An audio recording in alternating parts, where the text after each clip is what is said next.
өзі қалықтаған құстай білім нәрін себетін бірден бір тұлға мұғалім. Армысыздар. Мен Темірғалиева Ардақ Ердауытовна. Ана тілі халқымыздың сарқылмас қазынасы саналатын қазақ тілі мен әдебиеті пәні мұғалім. Таныстырылымда мәтін мен жұмыс жүргізу арқылы оқушылардың коммуникативтік құзыреттілігін дамыту ізденіс тақырыбы туралы білетін боласыздар. Осы ізденіс тақырыбымен жұмыс жасап жатқаныма биыл 3-ші жыл болды. Тақырыпты таңдауымның себептері оқушылардың сауатты жазу дағдыларының төмендеуі, өз ойларын берудегі тіл байлықтарының азаюы мен ой бөліске еркін түсе алмауы. Ізденіс тақырыбымды оқушылардың сыни ойлау қабілеттерін дамыту, пәндік олимпиадаларға, ғылыми зерттеу жұмыстарына, үйірмелерге қатыстыру жұмыстарымен байланыстырдым.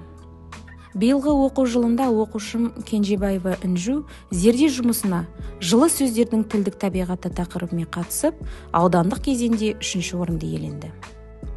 Бүгінгі күннің проблемасы кітап оқу.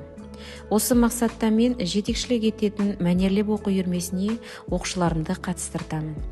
Үйірмеде оқушыларды көркем шығармаларды нақышына келтіріп, жатқа, мәнерлеп оқуға үйретемін. Бұл сөзді тасыр ұқпас талапты ғар, көңіліңнің көз ашық сергек шын, дүп түзу кел, қисық қыңыр қырын келмей, сыртын танып өтпеспес, сырын көрмей. Оқушының тыңдалым және айтылым әрекетінде жұмыс жасаудағы қиыншылықтары және оны жою жолдары тақырыбында зерттеу жұмысын өз ізденіс тақырыбымен біріктірдім. Сөздік пен жұмыс, кестелер, топ ішінде рөлдерді анықтауға бағытталған тапсырмаларды әртүрлі білім платформалары арқылы ұсыну С деңгейлі оқушының белсенділігін арттырса, А және В деңгейлі оқушының мәтінге пайымдау, ой қорыту дағдыларын жетілдірді. Осы жұмысымыздың нәтижесін Астана қаласында өткен халықаралық конференцияға ұсынып, дипломмен марапатталдық. Сонымен қатар, жас сарбаз тәрбиеленушілер арасында өткен шаттық 2020 сахналық қойылым байқауында ұландар 1-ші орынды иеленді.